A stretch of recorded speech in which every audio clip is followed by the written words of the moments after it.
Good afternoon, everyone. I am Ansar Sheikh. I am going to discuss about control systems.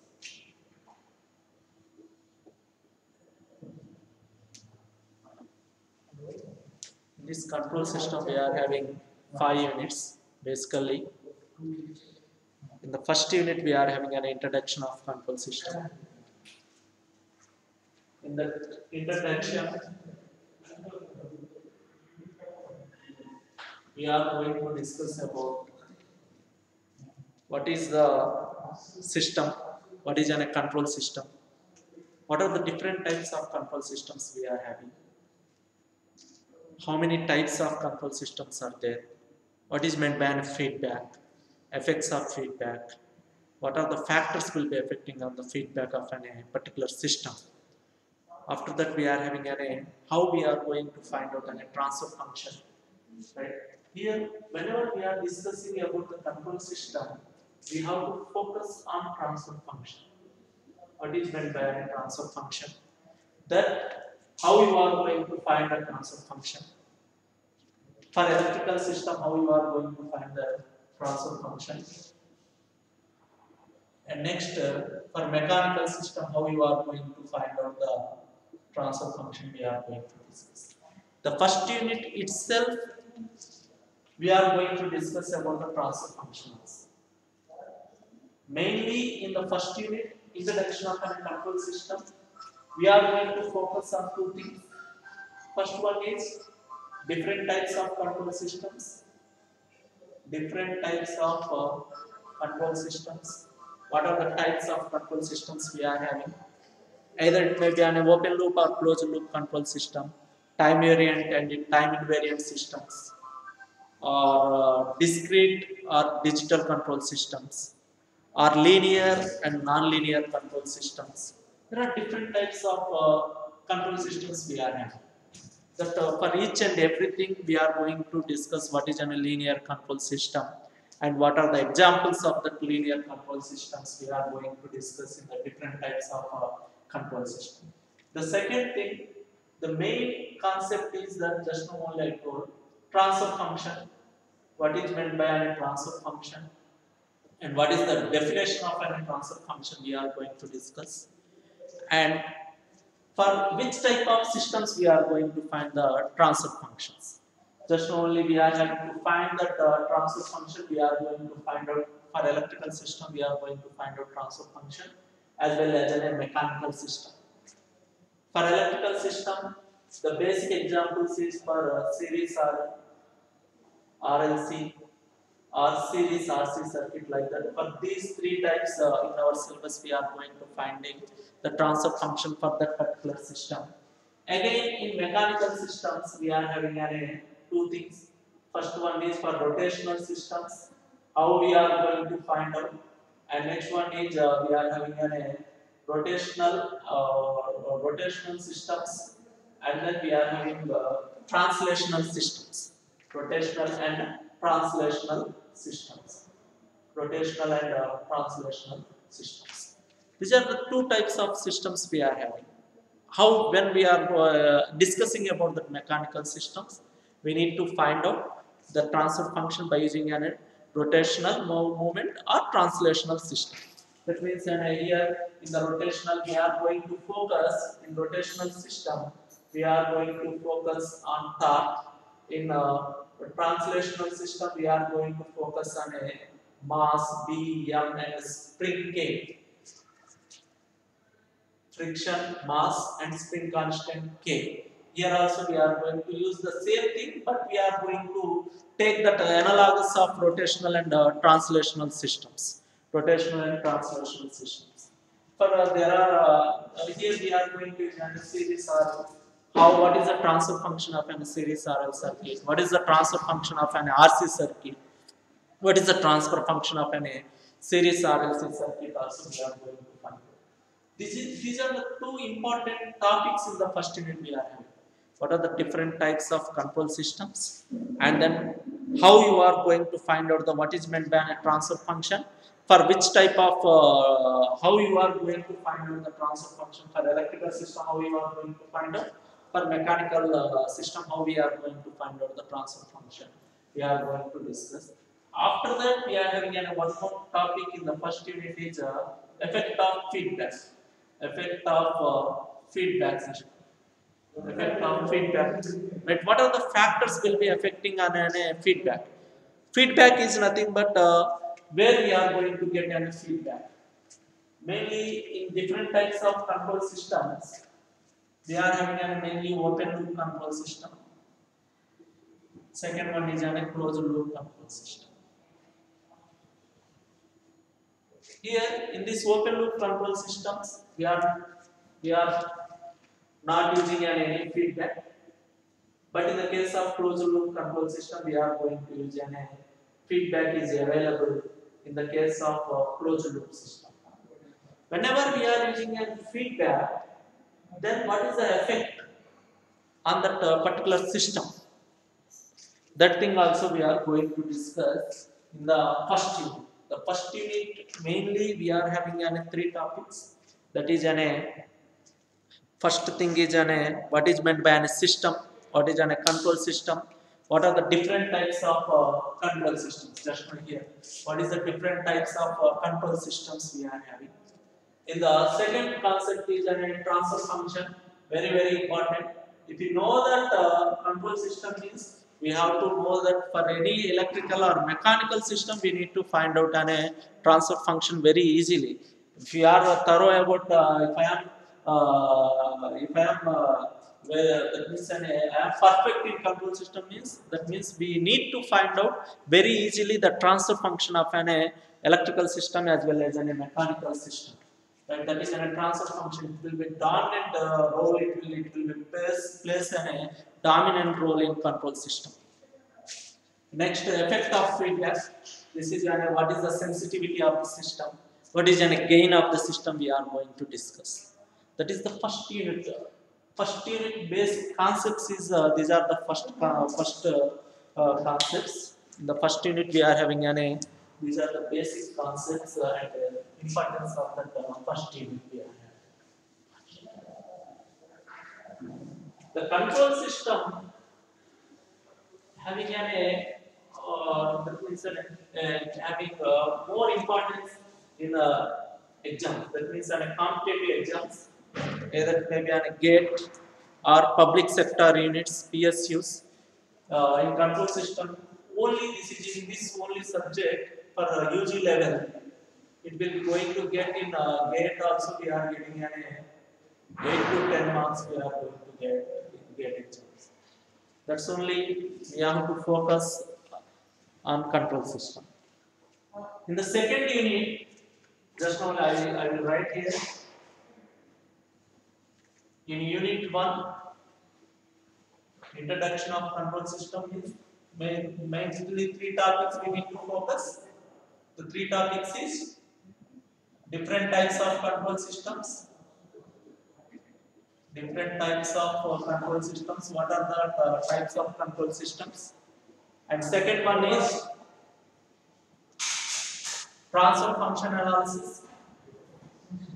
Transfer function, what is meant by a transfer function, and how we are going to find out the transfer function for electrical systems as well as in mechanical systems.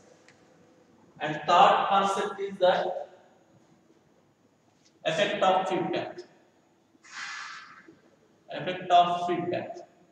These are the 3 main topics in the first unit we are having. If we know these 3 things means we are perfect in that first unit, right? Now we are going to discuss about unit 2.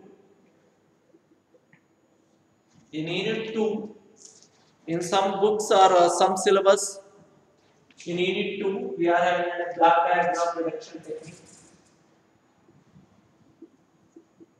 Block diagram reduction techniques. In some syllabus, it will be going to be includes in the first unit itself, right? Block diagram reduction technique. What is a block diagram reduction technique? Is nothing but we are having different types of systems. What are the different types of systems? Again, we are having an electrical RL circuit or electrical RLC circuit or mechanical systems. That means that we are having an translational systems or rotational systems. Right? It will be block diagram. Block means it will be consisting of a number of blocks like this. We are having an n number of blocks.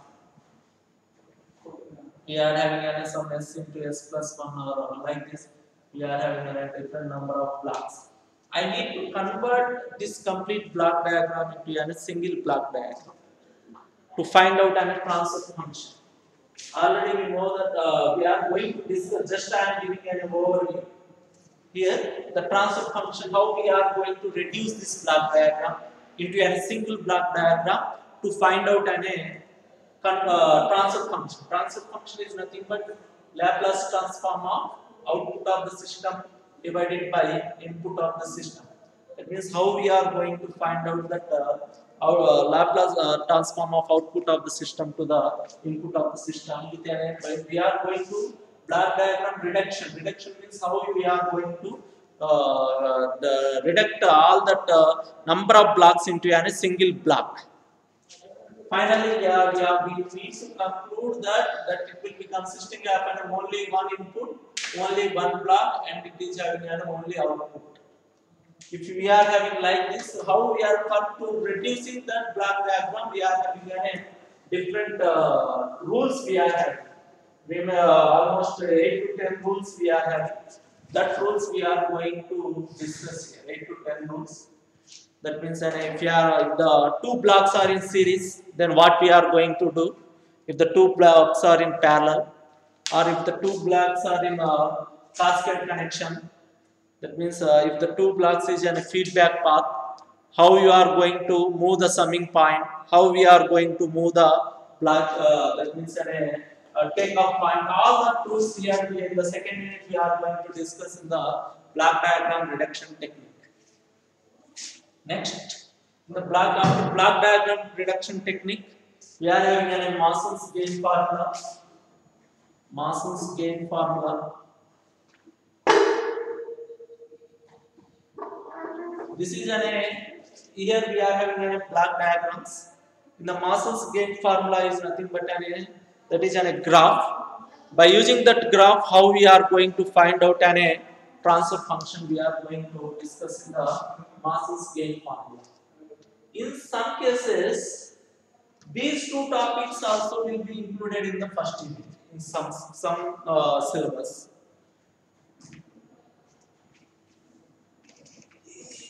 After this unit 2, we are having basically we are having different types of signals. As we know that there are different types of test signals. Different types of test signals.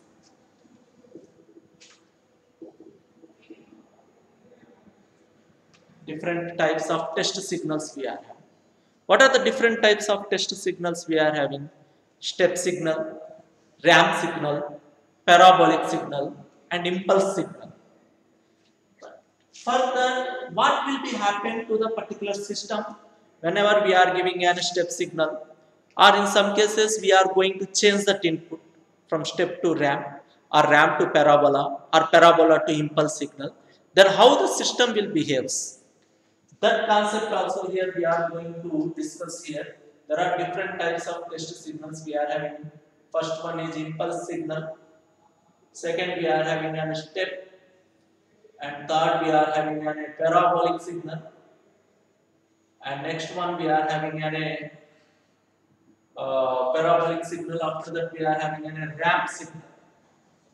Once if you are giving this type of signal, impulse signal, what is that system behavior?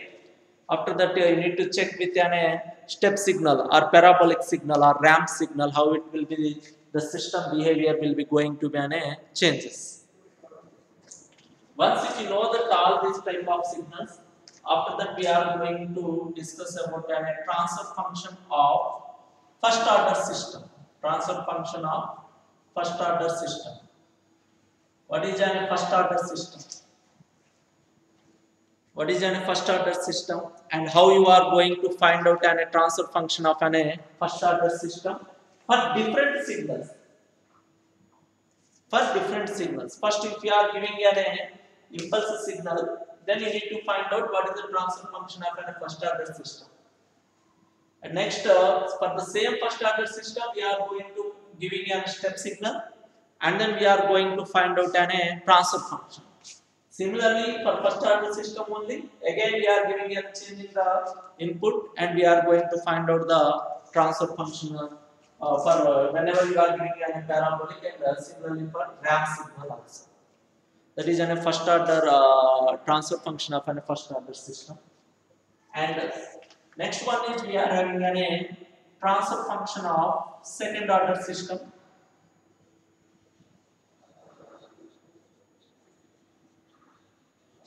Transfer function of second order system. What is meant?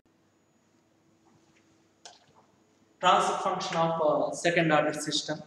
Again, for the transfer function of second order system also, you need to give it an impulse signal. After that, we can give step signal, parabolic signal, or ramp signal. What will be happen to that particular system? That thing also we are going to discuss here. After this, for examination point of view, for GATE or public sector units, we need to focus on these concepts. There are different types of error coefficient. Different types of error coefficients. Error coefficients. That means we are having different types of error coefficients. That is what is meant by KP, KV, and KA. What is meant by a KP value? What is the KP? What is a KV and KA? This is a very important concept for examination point of view. Examination point of view means especially in GATE or public sector units or any competitive exams, this concept is very useful to very important. That means whenever we are discussing that thing, then I am going to give you one table for that. KD like this, KP, KV, KA. For first order system, that means we are going to use a different step signal, ramp, parabolic, and impulse like this we are going to give. And what is the value for step signal, ramp signal, parabolic signal, and impulse signal? Like that, we are having one important table for different types of coefficients. That means an KP value, KV value, and KA value. That we call it as an error constants. What is a positional? KP means positional error constant or positional error coefficient. KV means velocity error, and KA is nothing but acceleration error. How we are going to find out KP value, KV value, and KA value? In this particular second unit, we are having all these things. But in some cases, the first two topics will be goes into the first unit. These remaining four topics will be in the second unit. But anyhow, all will be comes into a control systems only. Just we know that the control system having very important for GATE or technical competitive exams. That means competitive exams very important. That means very importance we are having, and at the same time we are getting less syllabus, more marks we can get in control systems.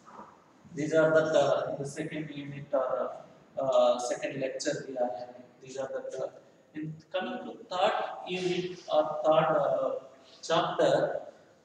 What we are having is nothing but whenever we are discussing about a control system, the two things will be placed in a very important role.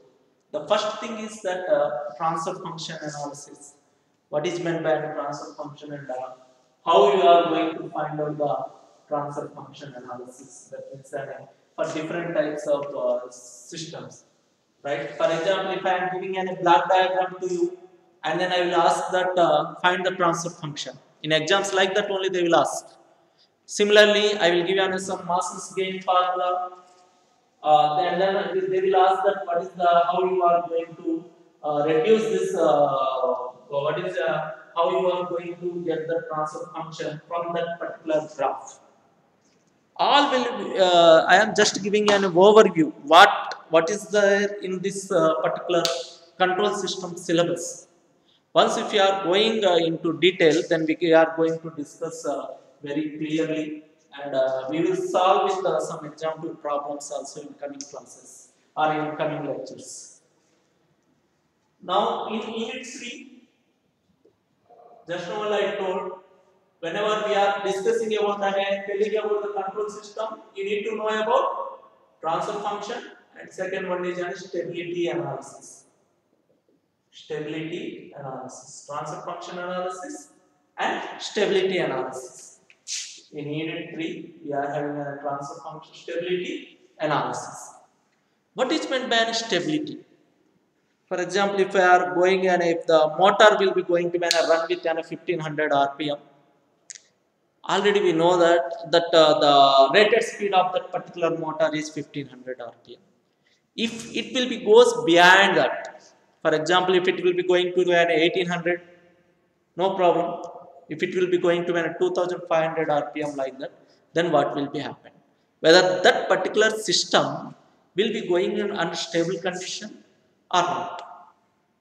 That means if that particular motor will be going to an runs in between 0 to 1500 RPM, then we can say that motor under stable condition. For example, the same motor, I don't know about that.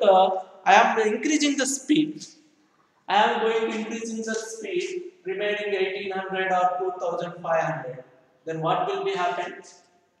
The motor will be going to be a blast, or it will be going to be a fall. That means, and we cannot examine that particular speed of that particular motor, whether it will be stable or marginally stable. That means, and it will be having more fluctuations. What will be happen if the system will be going to be runs with a heavy speed? Then it will be going to be having more fluctuations. In sometimes, if you are going to be that motor you are fixing on that particular frame, then what will be especially in a case of series motor, if you are running with a no load, then what will be happening? The frame will be going to be loose, and it will be going to be disconnected with the frame, and it will be damage that motor also. If again if it will be going to be behind 2500, then what will be happening? It will becomes an unstable system. It will becomes an unstable system. Always we are going to with a very good example, or for a best understanding purpose, we are going with a good example is that we are going to take a cone. In this particular case, what will be happen? If you are taking a cone and you are placing like this definitely it will be unstable. Why? Because it will be going to stand like that. For example, now I am taking the same cone in this position, then we call it as a marginally stable. That means a marginally stable. For example, the same cone if you are taking in the reverse fashion, then unstable. We know that the cone will not going to expand like that. It's a this is a simple physical things. But whenever we are doing some experiments, the control system, the main applications where we are using is that in chemical industries or some process industries or some satellites, we are having different types of industrial applications are there. In that particular stage, we are not going to estimate by saying that physical appearance it is stable. We cannot estimate like that.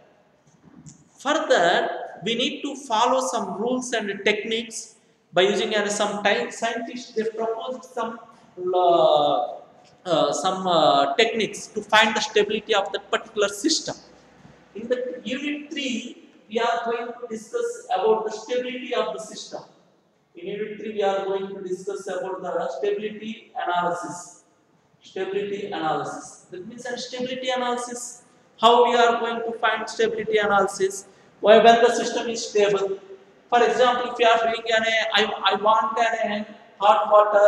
For example, I need a temperature of 30 degrees for me. In that particular condition, I am stable. For example, if you are going in a temperature is in 30 to 50 degrees, marginally stable. If you are going in above 50, unstable. The human body also like that only. For example, in a summer, what we are feeling 30 degrees, 35 degrees, 40 degrees, then we can withstand with the temperature. But if it is in between the 40 and 50, also we can withstand. If the temperature will increases above 50, 55, then what we are seeing in general scenario, most are going to be an old people, they are failing, they are going to die. That means they become an unstable like that. Here, whatever we require, up to which type of, which temperature, or up to which pressure the system is stable. Or for example, if you are taking a chemical industry, in that chemical industry, you need to maintain some pressure 50 Hg. You need to maintain that pressure. If you are maintaining that pressure, that means it is unstable. If you are not maintaining like that, then it will become a marginally either it will be a marginally stable or unstable system. Now, how you are going to tell whether it is unstable or unstable or marginally stable means then we need having some analysis. That means in the stability analysis again we are having two types. That is time domain analysis and second one is frequency domain. Time domain and frequency domain. We are having a frequency domain and time domain analysis. In time domain analysis, by seeing that transfer function, when we are able to find the stability of the system, if you know the transfer function, then only we can able to find the stability of the system. From where you are getting the transfer function? From the physical system, from the physical existing system. From the physical existing system. Physical existing system is, for example, if you are having a motor and generator set, from that you need to take what is the speed, what is the voltage, what is that field current, or what is the armature current. All that factors coming together, and you are going to take that. Finally, you are going to write a transfer function for that physical existing system. For the physical existing system.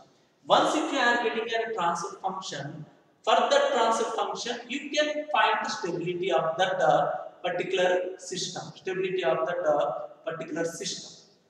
How now without transfer function we cannot able to find the stability. From where we are getting the transfer function? From the physical existing system. That is directly we are not getting any stability directly without. Always the stability analysis is nothing but if we are having a system, then only we are going to find the stability of that particular system. If there is no system, no stability analysis. For example, if you are taking in a classroom, whenever the faculty will be there, then the completely students mostly they are being quiet and they are being in a proper discipline. Whenever the faculty went out, then it will become some unstable. That means as a mentality of a student, we are going to do some noise like that and some chit chat like that. That automatically it will become an unstable system. Whenever the faculty will present in the classroom, you are going to focus on the lecture, what he is going to teach. These are the physical existing system. Whenever we are having a physical existing system, then we are going to find out transfer function. Once if we are having a transfer function, then we are going to find out stability of the particular system. To find the stability of the particular system, also we are having a time domain analysis and frequency domain analysis. In time domain analysis, basically we are having a orange criterion, and second we are having a root locus. Both are scientists only according to their rules when the system is stable. According to RH, he proposes some rule. Again, you want R locus. R locus is nothing but a root locus. Again, he will be going to tell something that according to the root locus when the system is unstable. Here we are having a number of things. Frequency domain, Bode plot. Bode is a scientist again, and next one is a Nyquist plot.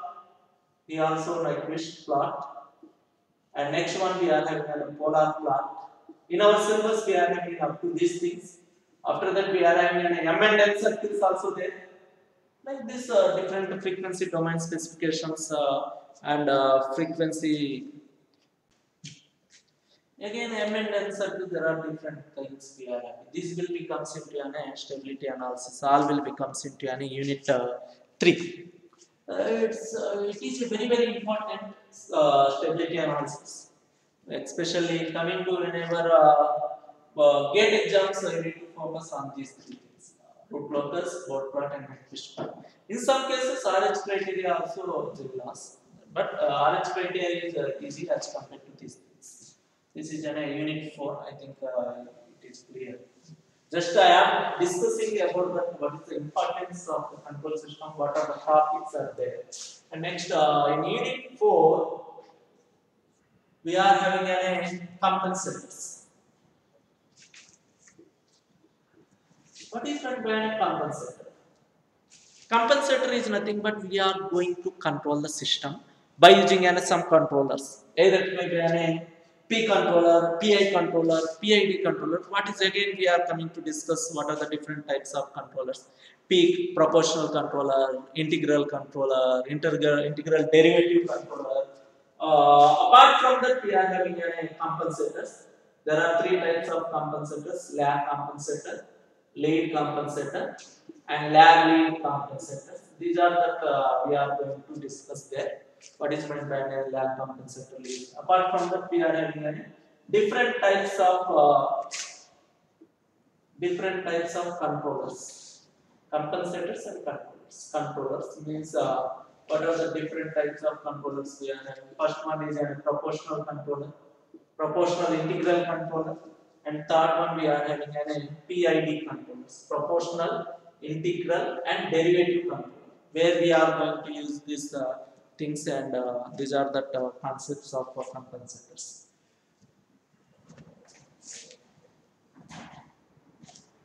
In the 4th unit, these are the things: compensators and controllers. What are the different types of controllers, and what are the different types of compensators we are having. Coming to last unit, what we are discussing, what I am going to discuss in the control system syllabus. In just I am giving an overview. Once again, I am telling. Once if you are coming into the complete unit, then I am going to explain clearly. Unit 5 is a state space analysis. This is a completely different. Completely different is nothing but it will be going to be for the next subject continuation. They are going to include it here, state space analysis. In the state space analysis, we are going to discuss about what is meant by a state, what is a state vector, what is that means what is a state model. After that, we are having one matrix. We call it as an STM. What is STM? Is nothing but a state transition matrix. What is a state transition matrix? After that, we are having a diagonalization. That means here we are going to find out eigenvalues and eigenvectors. Eigenvalues and eigenvectors also we are going to find out here. And the last one is we are having a concept of observability and controllability. Observability and controllability. These are the very important concepts we are having. Observability and controllability. Right. This is the 5th unit we are having. Once if you are entering into that topics, then we can discuss completely in detail with the examples also we can discuss. Right. Thank you.